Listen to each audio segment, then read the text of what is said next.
সকালবেলা ঘুম থেকে উঠে এরকম একটা রোদ ঝলমলে শরতের আকাশ দেখতে কার না ভালো লাগে, দারুণ লাগে। আর মনে পড়ে যায় সেই ছোটোবেলাকার সেই আনন্দের, সেই সুখের স্মৃতি। শরৎকালের আকাশ বলে কথা।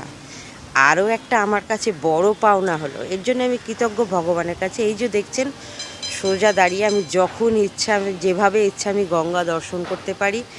এর জন্য আমি ভগবানের কাছেই কৃতজ্ঞ, কারণ ভগবানই এরমভাবে আমাকে রেখেছেন, কারণ ভগবানই সকলকে রাখেন, খাওয়ার ব্যবস্থা করেন, যেখানে যেভাবে রাখা হয় রাখেন। আমাকেও তিনি এভাবেই রেখেছেন সুন্দরভাবে। আরও একটা সুন্দর জিনিস, এ আনন্দের তুলনা হয় না। এটা হচ্ছে আমার মায়ের মন্দির। জন্মাষ্টমীর দিন কাঠে ঘা পড়ে গেছে, এবার কাঠামো তৈরির কাজ শুরু হবে। এখনও মাটি আসেনি এবং সবটাই আমি আমার বাড়ি থেকে, আমার ঘর থেকে, আমার খেতে বসতে উঠতে শুতে সব সময় দেখতে পাই। এর জন্য মানে আমি সত্যি ভীষণ